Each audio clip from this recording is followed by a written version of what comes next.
Iran's rulers run one of the world's most secretive regimes, where outsiders are rarely trusted. But what if the trusted insider they welcomed was an impostor? An outsider in disguise who even sat face to face with their supreme leader. This is the incredible story of how one woman deceived Iran's leaders, what she uncovered, and the shocking truths that followed.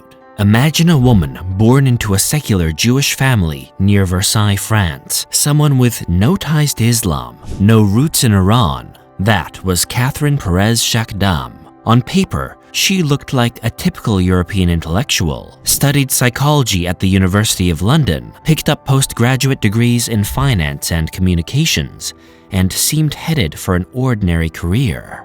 But life took a sharp turn when she married a Yemeni Muslim man in 2000. For the marriage, she converted to Islam, or at least, that's how it looked. When the relationship ended in 2014, Perez Shakdam didn't simply return to her old identity. Instead, she reinvented herself as a devout Shia Muslim, fully committed to the faith. This new image wasn't just persona, it became her passport into one of the most secretive power structures in the world. By 2017, she had polished her disguise so perfectly that Iranian state media welcomed her with open arms. She wrote passionately in favor of the Islamic Revolution, harshly criticized Western policies, and sounded more loyal to Shia ideals than many born into the faith. The Tehran Times, Tasnim News, Mehr News, and even the Supreme Leader's official website.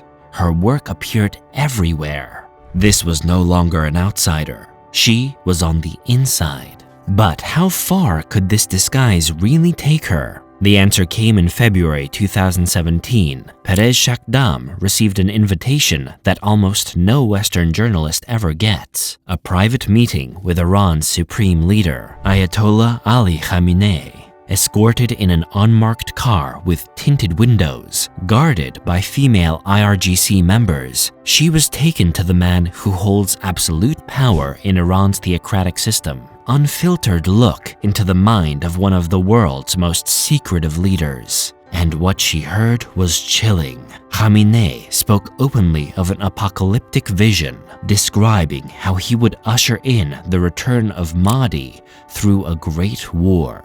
He justified violence on a terrifying scale, claiming that killing the innocent was fine because they weren't really innocent. To him, enemies of God weren't even human.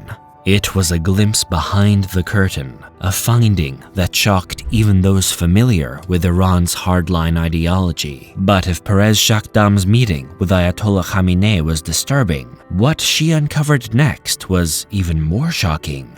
During a closed-door workshop at the New Horizons conference in Tehran, she learned about a secret plan being developed by Iran's Revolutionary Guard Corps. The strategy was straightforward but horrifying.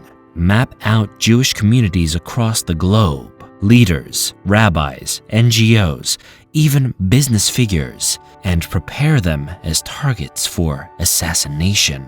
The goal was to deliver a devastating surprise if Israel ever dared to attack Iran. Perez Shakdam recalled the officials were shockingly blunt. They wanted details about where Jewish leaders lived, who influenced which sectors, and how their families could be tracked. When she asked for clarification on what targeting actually meant, the answer came without hesitation: killing people.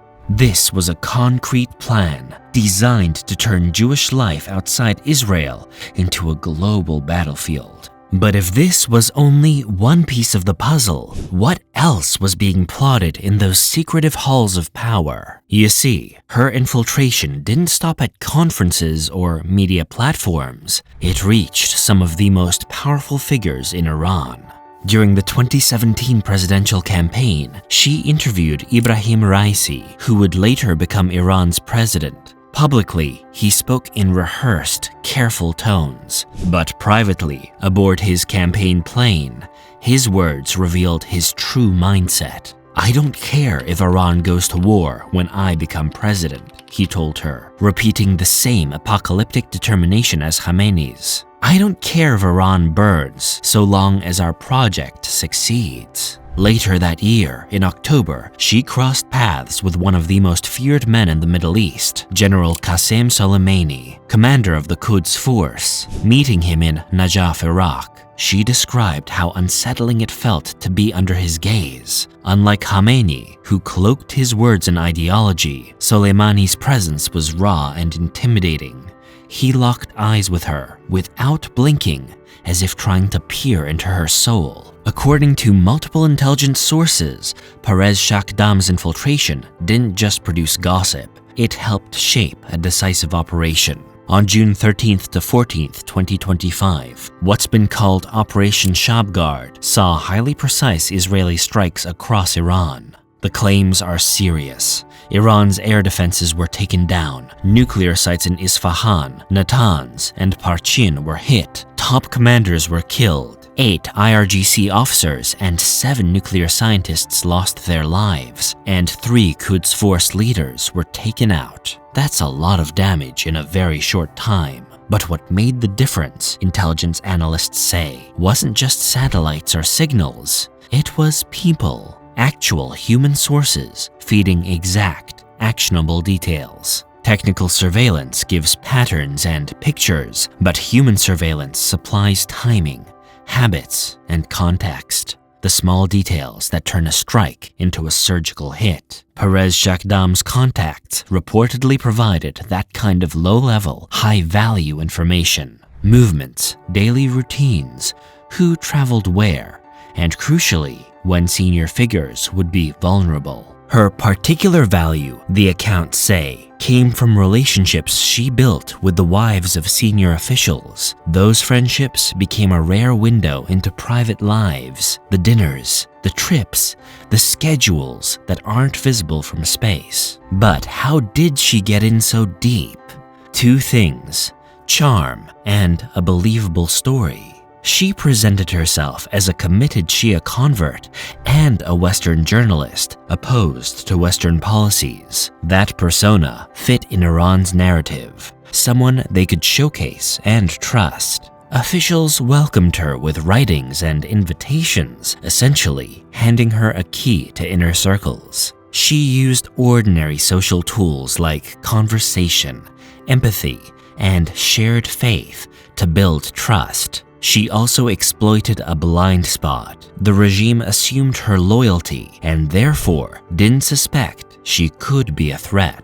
They saw a fellow believer, not a source. For years, Perez Shakdam lived under her carefully constructed identity, but in December 2021, she dropped the mask. In a shocking blog post for the Times of Israel, she declared she was no longer a Muslim and admitted her true mission: to infiltrate Iran and other Islamic countries. The confession hit Tehran like an earthquake. Inside Iran's intelligence circles, panic spread. A woman they had trusted, promoted, and celebrated had been an undercover infiltrator all along. The betrayal triggered a full-scale security crackdown, one that showed just how deeply shaken the regime was. The regime's response was swift and ruthless. Her photos were plastered across cities, warning citizens to report any trace of her. A desperate manhunt unfolded, and those even suspected of aiding her faced severe punishment. At least 3 men were executed, including Esmail Fekri, accused of passing intelligence to Israel. Hundreds of others were arrested on suspicion of espionage, many swept up in blanket crackdowns. And then came the smear campaign. In one particularly wild claim, Iranian MP Mostafa Kavakebian went on state TV, accusing her of sleeping with 120 senior officials. Perez Shakdam dismissed it flatly as not true, not possible, and completely absurd. Still, the very fact that such allegations were made showed how desperate Iran was to control the narrative and contain the embarrassment. As more details surfaced, her background revealed clear ties to the intelligence world. Before journalism, Perez Shakdam spent 7 years at Wikistrat, an Israeli-founded private intelligence firm staffed by ex-officers from Israel's military intelligence, including veterans of Unit 8200. She was a highly credentialed expert, a former consultant for the UN Security Council on Yemen, and a recognized analyst on terrorism, radicalization, and anti-Semitism. Her professional profile gave her the authority to walk confidently into rooms most outsiders could never enter. It was the perfect cover, the perfect disguise, and for Iran, the perfect storm. The impact of Perez Shakdam's mission went far beyond a single strike. Intelligence reports suggest the details she passed on helped Israel set up drone bases close to Tehran, equipped with precision weapons that slowly dismantled Iran's defenses. But the harshest wound wasn't physical, it was psychological. For Iran's leaders, the shame of discovering that a Jewish woman had infiltrated their most trusted circles was unbearable. That betrayal left them paranoid, questioning every ally, and fearing spies within their own ranks. Experts now call her work a model for modern espionage. Yet the price was heavy. After her revelation, Iran executed suspected collaborators, jailed hundreds, and spread fear across its society. Families were shattered, lives destroyed, all the fallout of one daring deception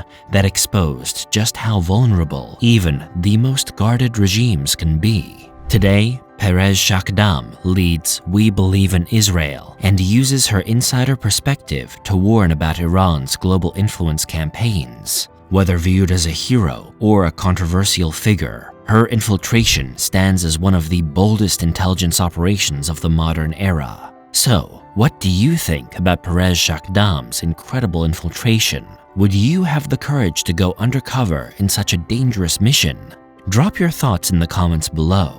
And if you enjoyed this story, don't forget to like the video and subscribe for more shocking real-life stories.